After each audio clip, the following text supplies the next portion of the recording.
Livro dos Salmos. O Livro dos Salmos é um conjunto de 150 poesias compostas pelo antigo povo eleito para rezar a seu Deus. No original hebraico, esse livro chama-se Livro dos Hinos, mas nem sempre se trata propriamente de hinos no sentido estrito. O nome Salmos vem da tradução grega dos 70. A palavra grega psalmos indica a música tocada num instrumento de cordas chamado psalterion, semelhante à lira, e usado no acompanhamento dos hinos.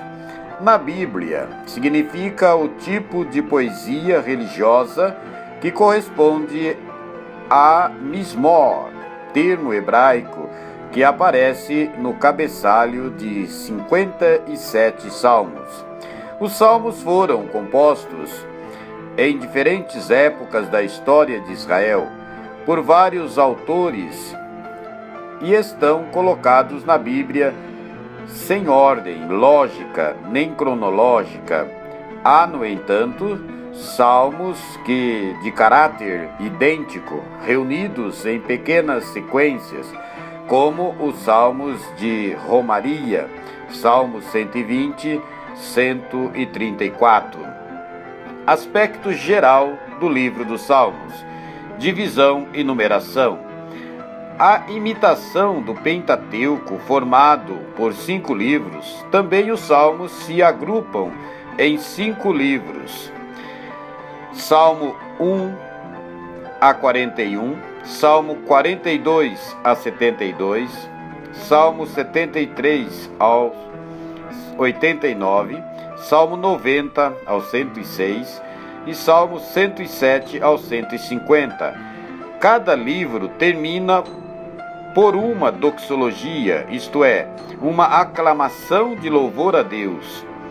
Ao serem traduzidos para o grego, 2 salmos foram divididos ao meio e outros 4 foram reunidos 2 a 2, criando uma numeração diferente, quase sempre uma unidade atrás do original. Seguimos aqui a numeração hebraica, adotada em todas as edições modernas da Bíblia, inclusive na Nova Vulgata, conservando a numeração grega entre parênteses. Cabeçalhos. Numeração dos versículos.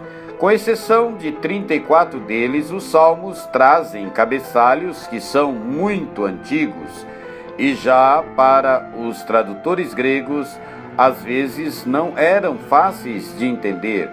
Os cabeçalhos não são os títulos temáticos que nas edições modernas da Bíblia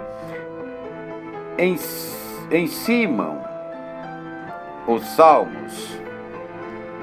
Nesta Bíblia, os cabeçalhos vêm entre colchetes para indicar que não devem ser lidos na proclamação. As Bíblias protestantes não os incluem na numeração dos versículos, por isso nossa Bíblia indica por onde começa a numeração nas Bíblias protestantes, podendo haver defasagem do número dos versículos seguintes. Os cabeçalhos exprimem o nome da pessoa que fez o salmo ou a qual ele era atribuído. Os principais autores seriam, então, Davi com 73 salmos, Asaf com 12 e os filhos de Coré com 11. Chegou-se a atribuir a Davi o saltério inteiro, como toda a lei foi atribuída a Moisés e toda a literatura sapiensal a Salomão. Davi é chamado em 2 Samuel 23:1 o cantor dos salmos de Israel, e certamente foi o iniciador de um movimento poético e litúrgico, mas a poesia hebraica insistia bem antes, ou seja, existia bem antes dele, como se pode ver, por exemplo, pelo Cântico de Moisés, Êxodo 15, em 1 Crônicas 15, 16, 19, aparecem os nomes de Asaf, Etã, Emá, que são também salmistas. O caráter do salmo, seu gênero literário: hino, poema, súplica, oração, cântico. Anotações musicais: o instrumento que acompanha o tom, a melodia com a qual era cantado, qual melodia popular da época se usava para cantar o salmo. É bom ter sempre em mente que os salmos foram feitos para serem cantados e não simplesmente rezados. O uso litúrgico do salmo, para que ocasião, que dia, que hora era indicado o salmo. Circunstâncias históricas a que se refere o salmo. Estrofes, salmos alfabéticos. A divisão em estrofes não faz parte do texto original, mas foi acrescentado na tradição ulterior para facilitar a recitação. Aqui ela é indicada discretamente e segue a edição da Nova Vulgata. Alguns salmos, 9, 10, 25, 34, 37, 11, 112, 19 e 145 são alfabéticos e iniciam cada estrofe com as sucessivas 22 letras do alfabeto hebraico. Como, porém, isso não transparece na tradução e, em diversos casos, a divisão alfabética sofreu corruptelas. Visualizamos o alfabetismo somente no caso do Salmo 119 e 118, exemplo de perfeição formal. O gênero dos salmos. Os salmos são um diálogo do povo de Deus do Antigo Testamento com aquele que é seu libertador, criador, refúgio e proteção. Neles a alma israelita exprime seus sentimentos, louvor, adoração, alegria, confiança, súplica, aflição, angústia, arrependimento e até mesmo a ira e a imprecação. Daí a possibilidade de separarmos os salmos em determinadas categorias, mas nem sempre o pensamento do autor segue um caminho único. Muitas vezes, no mesmo salmo, os sentimentos e as formas se sucedem, dificultando uma classificação precisa. Podemos, no entanto, considerar ao menos como aproximativa a seguinte divisão. Primeiro, hinos. Louvam a majestade do Senhor, manifestada na natureza e na história de Israel. Dentro desta classe se destacam grupos menores. Por exemplo, A. Os salmos do reino, que proclamam a realeza de Deus sobre toda a terra. B. Os cânticos de Sião, que exaltam Jerusalém e seu templo. C. Os salmos de aleluia, Salmo 113 e 118, cantados sobretudo na Páscoa. A palavra aleluia significa exatamente louvai o Senhor. No ponto 2, súplicas, que descrevem para Deus os males do momento, pedindo salvação conforme se trata de um mal que aflige o indivíduo ou a nação. Distinguem-se: A. Súplicas coletivas. B. Súplicas individuais. Nesta categoria se encontram os salmos de lamentação para os dias de jejum e de penitência, e ainda 7 salmos chamados penitenciais desde Santo Agostinho: Salmo 6, 32, 38, 51, 102, 130. São salmos penitenciais, e também o Salmo 143. Exprimem a consciência do pecado com um pedido de perdão. Ponto 3. Ações de graças, que agradecem a Deus pela salvação obtida. São também subdivididas em coletivas e individuais. Ponto 4. Sapienciais, que meditam sobre a lei e ensinam como seguir os caminhos de Deus. Alguns destes, como por exemplo 37, 47, 73, refletem sobre o problema da pessoa que sofre sem ter cometido o pecado. O Salmo 119 é uma longa meditação sobre a palavra de Deus. Nele, cada grupo de 8 versículos começa com a mesma letra em ordem alfabética. Este salmo, junto com o Salmo 9, 25, 34, 111, 112 e 145, compostos de modo semelhante, chama-se justamente alfabético. É um artifício que reaparece mais vezes na poesia hebraica. Por exemplo, Provérbios 31, 10, 31 e Lamentações. O ponto 5. Há salmos de caráter mais fortemente litúrgico, nos quais se fala de procissões e sacrifícios, oráculos e bênçãos. Por exemplo, o Salmo 15, também o 24, 64 e o 95. Formam uma classe especial, os salmos de romaria, cantados por ocasião das peregrinações a Jerusalém nas festas religiosas. Salmo 120 até o 134. No ponto 6, existem também salmos históricos, que rezam a Deus com os fatos da vida e do passado de Israel, meditando-os para deles tirar lições de vida.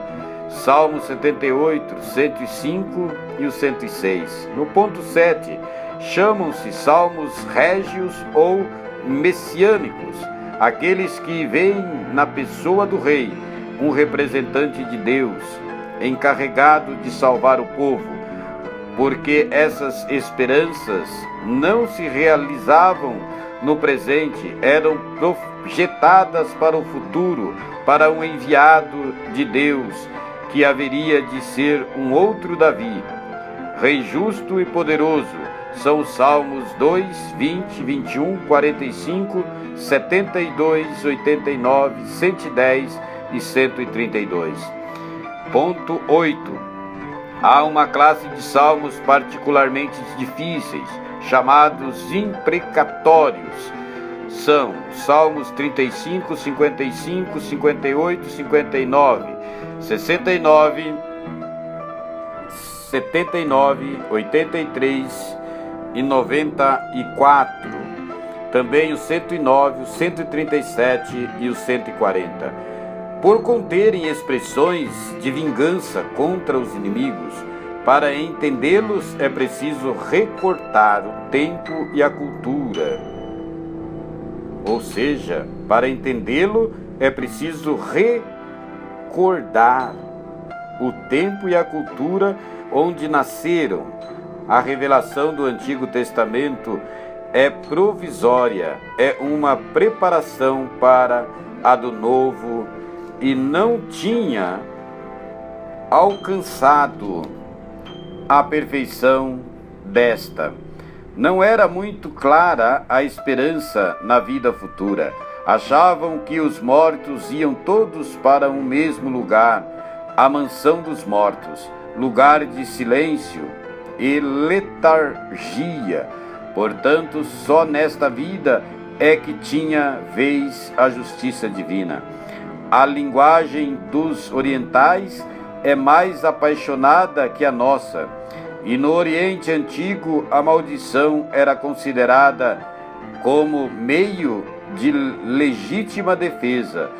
Os inimigos do povo de Deus são também inimigos de Deus, que desafiam a sua justiça. O salmista quer mostrar exatamente quanto confia nesta justiça que tarda, mas não falha.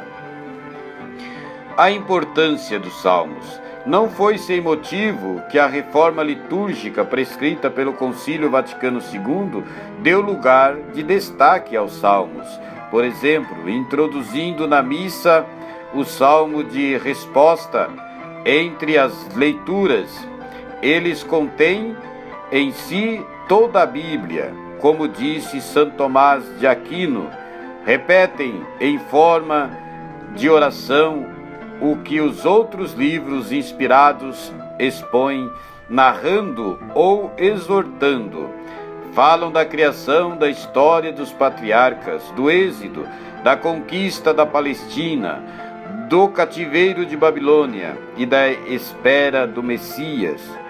No Novo Testamento, os salmos são citados mais de 100 vezes.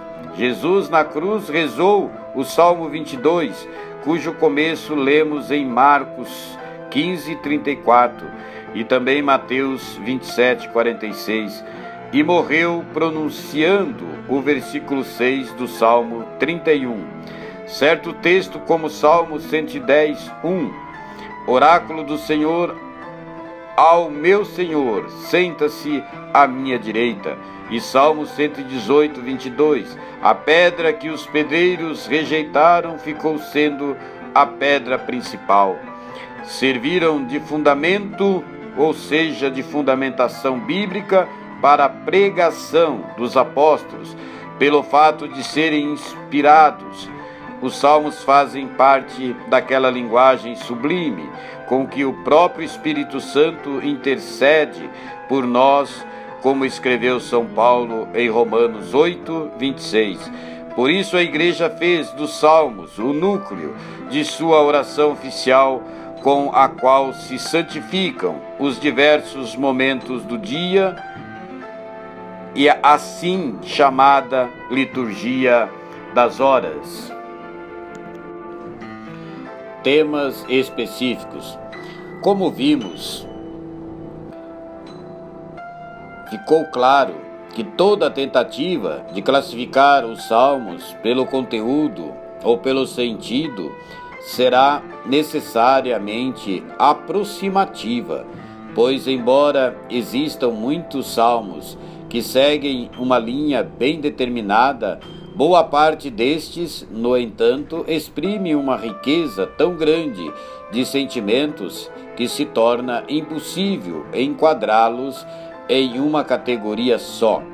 Neste caso, é preciso optar, segundo predomina este ou aquele tom. Aí entram em cena os critérios pessoais, dando lugar a classificações diversas. É essa a classificação que será proposta. Primeiro, agradecimento coletivo. Salmo 66, 75, 85, 107, 124 e 126. Agradecimentos individual. Salmos 9, 18, 30, 34, 92, 115, 116, 120 e 138. Cânticos de Sião. Salmos 46, 48, 76, 84, 87, 122 e 137. Salmo de confiança. 3, 4, 11, 16, 23, 27, 62, 63, 71, 91, 121, 125, 129 e 131. Denúncia. Salmos de denúncia profética. Salmos 50, 58, 82. Salmos de hinos. 8, 19, 29, 33, 65, 67, 96, 100, 104, 111, 113, 114, 117, 135, 145, 146, 147, 148, 149 e 150. São hinos, salmos de hinos. Os salmos históricos, 78, 105 e 106. Salmos litúrgicos, 24, 68, 81, 95, 118, 134, 136. Salmos penitenciais, Salmos 6, 32, 38, 51, 102, 130 e 143. Salmos régios, 2, 20, 21, 45, 72, 89, 110 e 132. Salmos do Reino, 47, 93, 97, 98 e 99.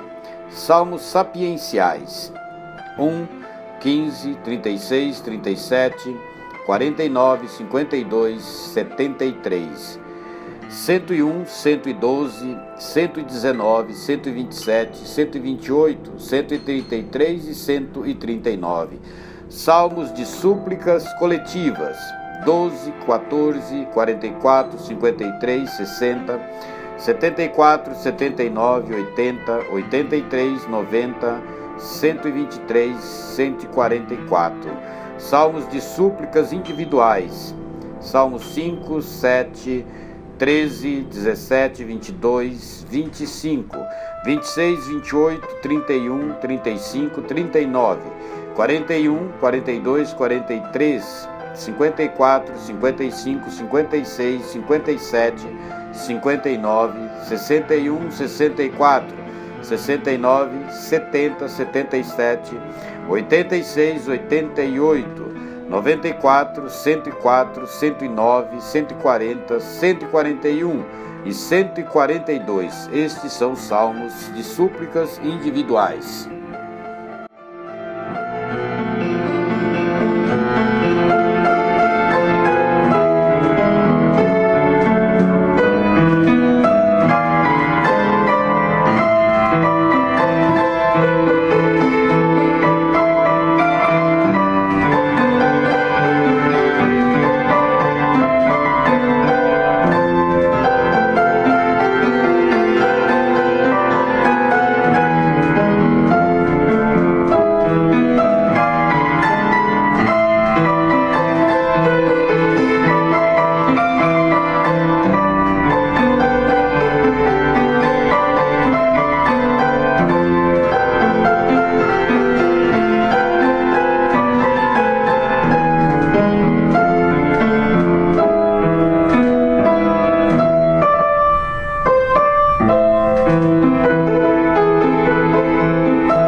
A correspondência das duas numerações é visualizada no seguinte quadro: hebraico e grego, as duas traduções.